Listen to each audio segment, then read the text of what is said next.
Acharya Ji Pranam. At the start of the second chapter of the Bhagvad Gita, Shri Krishna explains Arjun the difference between the body and the self.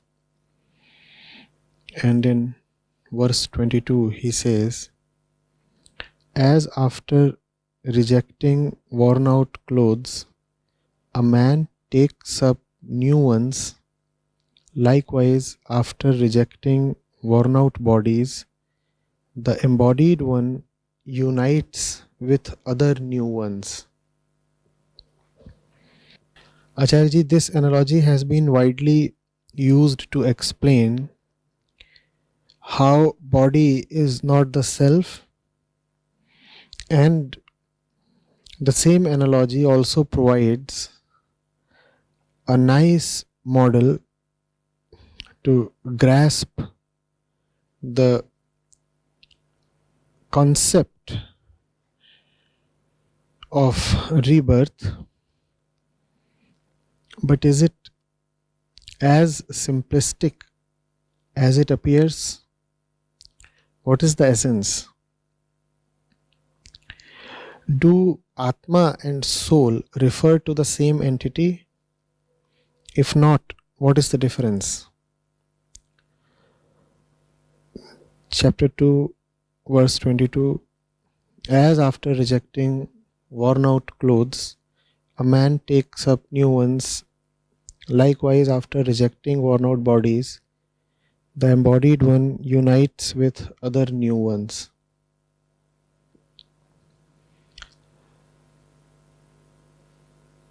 Who is the embodied one? Therein lies all the general confusion.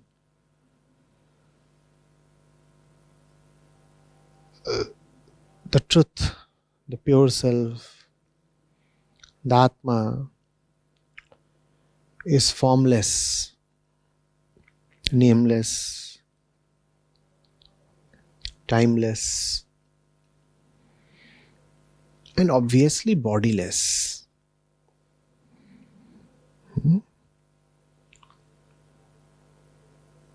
So the embodied one in verse 22 obviously does not refer to the Atma. It refers to prakriti. It refers to the Jivatma. And Jivatma is not at all Atma.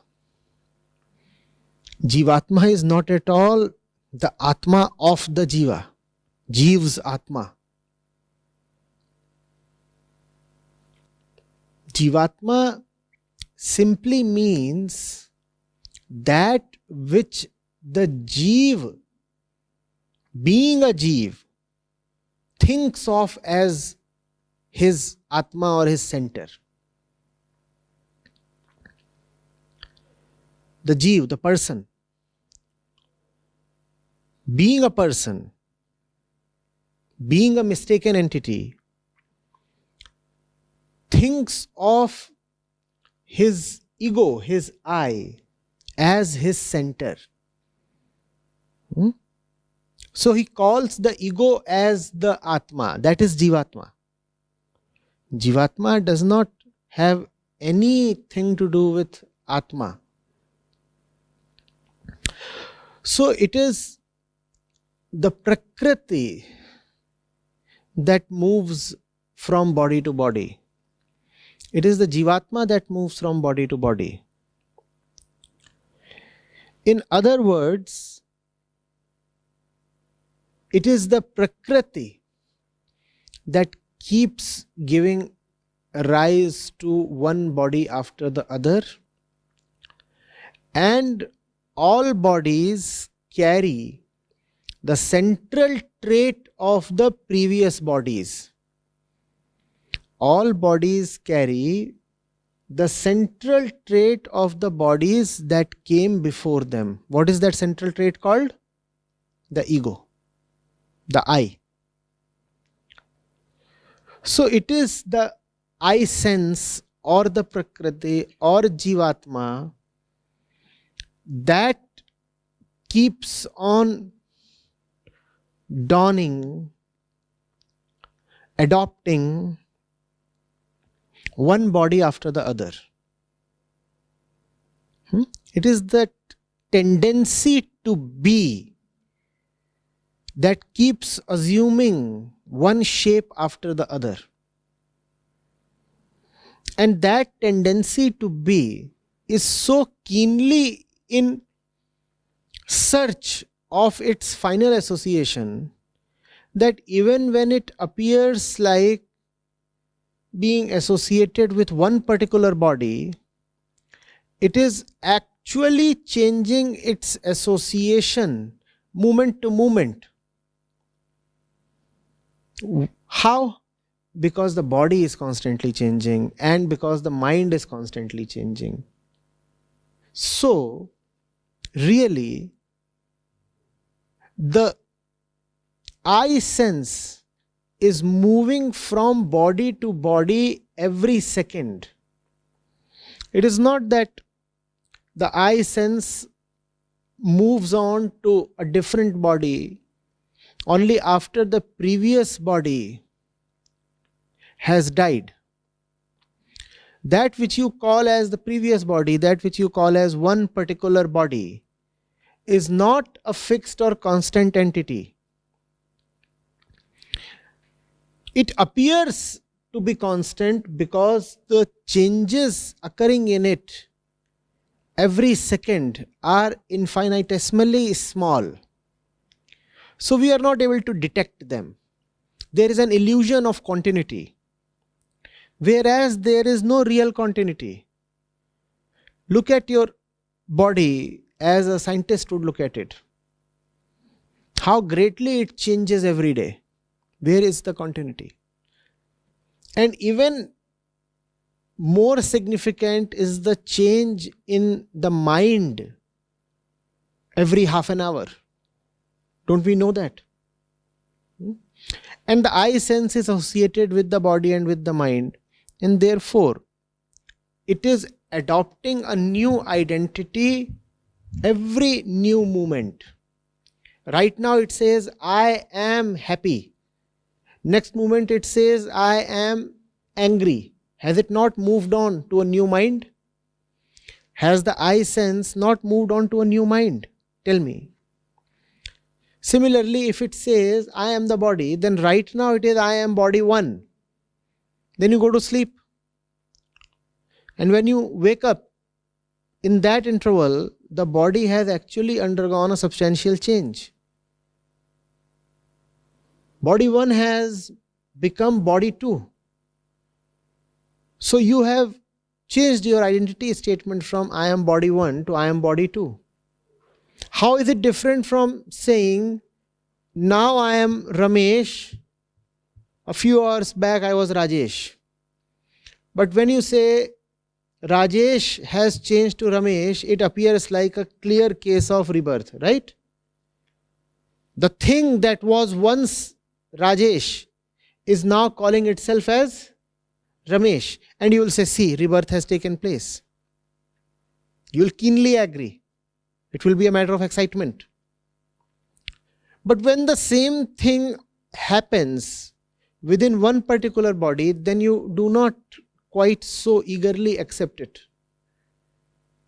I am body one becomes I am body two. It's just that body one and body two are coincidentally carrying the same name. If you are Satyam, then body one was named Satyam and body two is also named Satyam. It's just that Satyam 1 is very different from Satyam 2. We are not able to notice is because memory provides, as we said, an illusion of continuity. Are you getting it?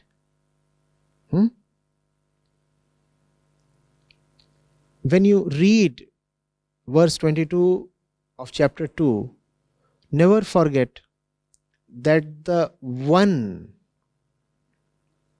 that is transmigrating is not Atma. It is the Jivatma. And Jivatma is nothing but prakriti. Jivatma is nothing but the I sense. And Jivatma is nothing in particular because the prakriti is nothing in particular. Prakriti is no thing, no person in particular. Prakriti is, you could say, the principle that runs this universe. You could even say Prakriti is the set of principles that lies at the bottom of this universe. So Jivatma also is no particular thing. Do not try to visualize the Jivatma as something in particular that is moving from body to body. Because we do have very popular pictorial depictions in which it is shown very loudly, very, very clearly that something gets out of a dying man's body and then enters into some other womb, and then the thing inside the womb gets life. No. It is the Jivatma that is common between one body and the other body, but the Jivatma is a principle, not a thing. A principle doesn't quite hop from one body to the other. The Jivatma is nothing in particular. So do not think that there is something called the soul residing in your body that gets out at the time of birth and enters some other body. Nothing like that happens. That's a total misinterpretation of Vedanta and Bhagavad Gita. And a lot of damage has occurred because people have been very mistakenly interpreting verses like 2.22 of the Bhagvad Gita. They have been interpreting it out of context. They have been interpreting it without using the broader light of the Bhagavad Gita itself and Vedanta in general. Anything that is said in the Bhagavad Gita will obviously concur with and resonate with Vedantic literature in general, right? The Gita is a de facto Upanishad. Some even say that the Gita is the essence of all Upanishads. If Gita is a de facto Upanishad, is Gita going to be saying something that goes against the essence of Upanishads? So this verse has to be read along with the other important verses and the Mahavakyas of the Vedantic literature. And when you read them all together, when you read them all in a holistic way, then you clearly see that there is nothing called a soul as far as Vedanta is concerned. There is the Atma and there is prakriti. And the I sense is one of the elements of prakriti. What are their respective qualities? Pay attention. The Atma has no qualities. It is Nirgun. Which means the Atma is never even born. How can it be reborn?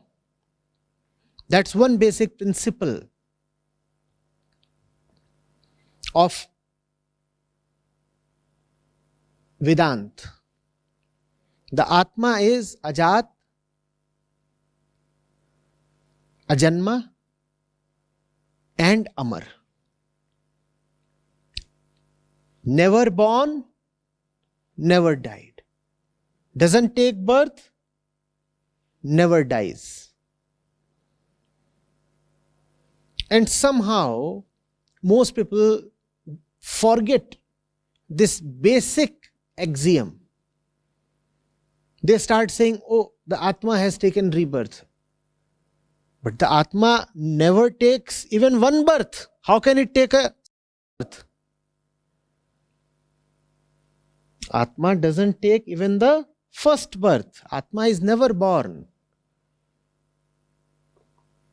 So how can it be reborn? So keep Atma out of all this. When birth and rebirth and death are being discussed, Atma is not in question. In these equations, Atma has to be kept totally aside.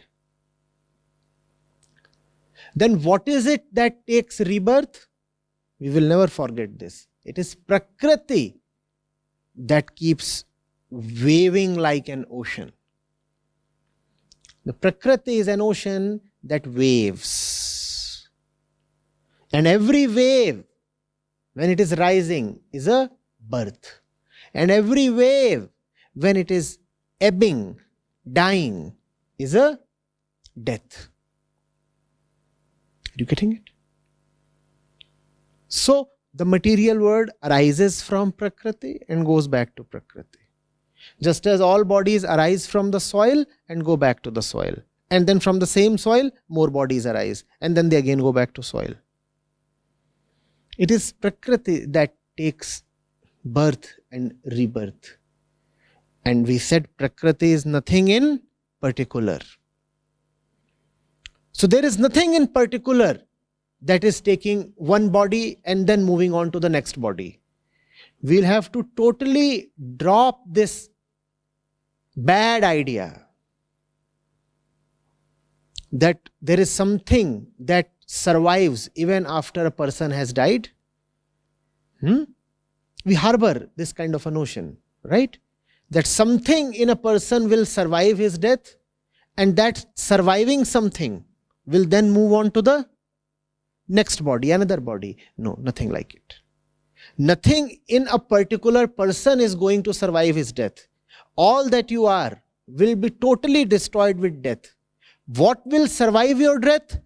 That which was there even before your birth, and that is the principle. The principle that gave you birth will survive your death as well. The name of that principle is not Atma. The name of that principle is Prakriti. Atma is a mere witness. It keeps witnessing the entire birthing and rebirthing game of Prakriti. Atma neither takes birth and is nor ever subjected to death. Atma is a mere witness, a perfect non-doer. In front of the Atma, I'm just modeling it a bit. In front of the Atma, Prakriti is playing its entire game. What's happening in the game? Rise and fall, rise and fall. What else can happen? Any game consists of only a rise and a fall in various ways. Pick up any game. It will always involve something rising, something falling, something rising, something falling, something going left, something going right, which means opposite forces at play, which means the game of duality. Prakriti is constantly playing the game of duality. In the game of duality, one side is called birth, the other side is called death. Atma is not playing that game. Atma is merely watching and enjoying that game. Enjoying not by the way of consumption, enjoying by the way of non-interference, non-association, dispassion. Atma has nothing to do with anything. It will not have anything to do with one body, neither will it have anything to do with another body. Get rid of this notion that the Atma resides in the body. The Atma does not reside in the body. Nothing resides in the body except its material constituents.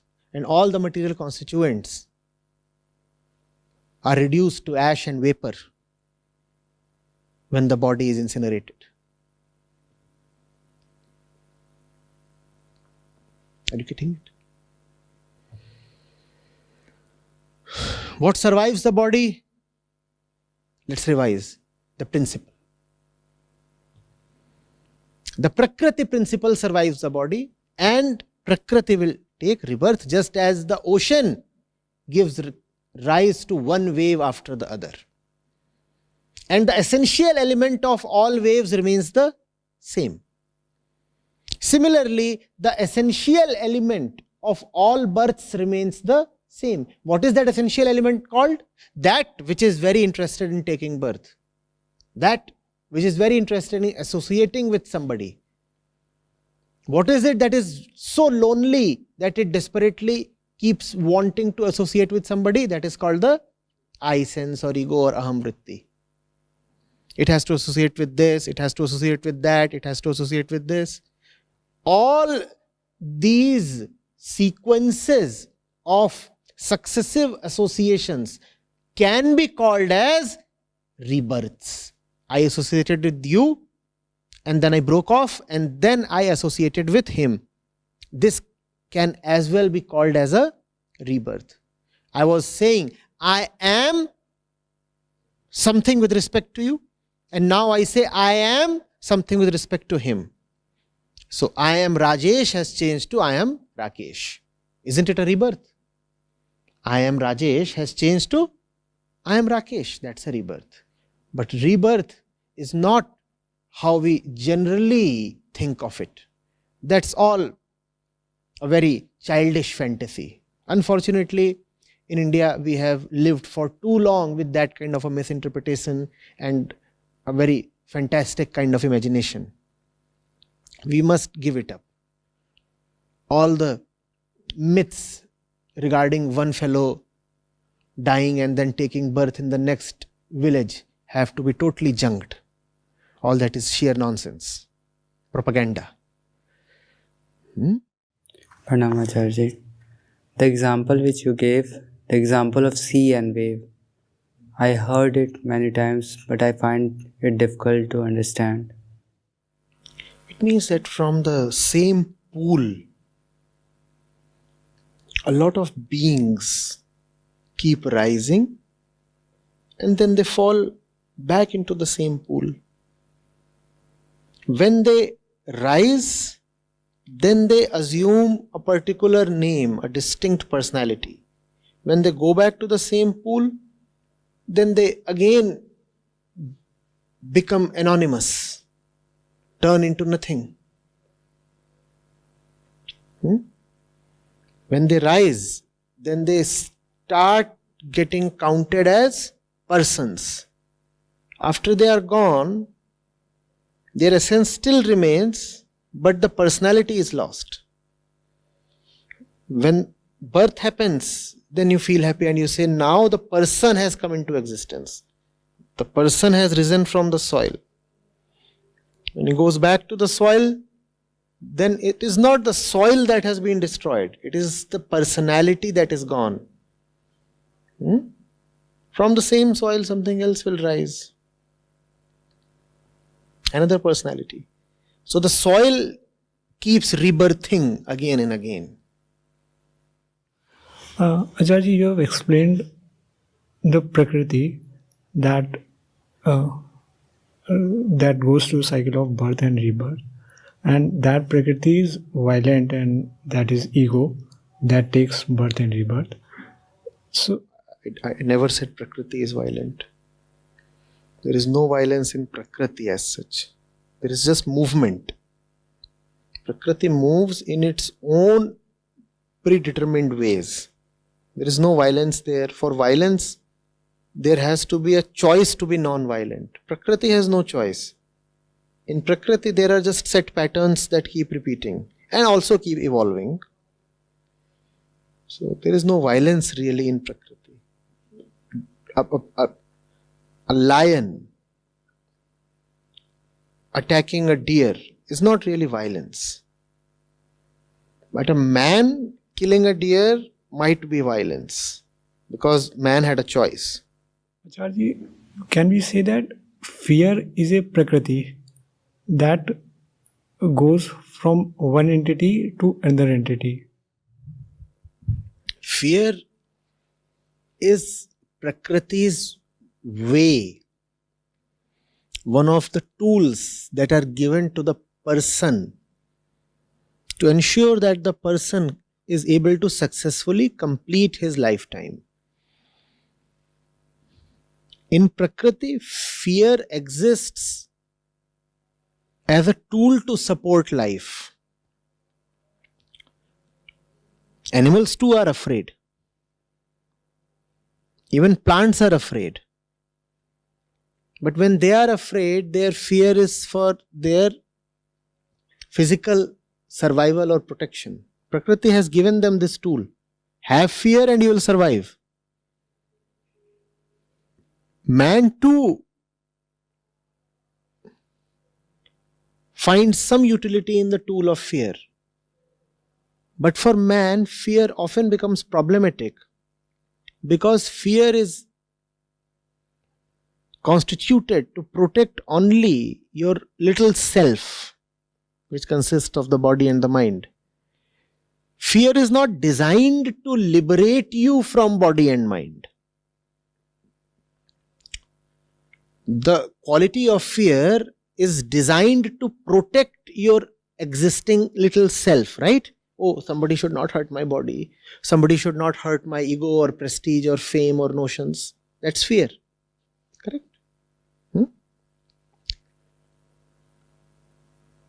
But fear never says, oh, I should not miss out on liberation. Man is never afraid of missing out on liberation because fear in the Prakritic way has not been designed to have liberation as an object. The object of fear is always the little self, the mind and the body. That's what you are always afraid about. Prakriti has not designed fear to have liberation as the object, as the end. And that's why fear is not good for those who are looking to have an evolved consciousness, those who want freedom from littleness and the mundane traps of life. Fear is not good for them.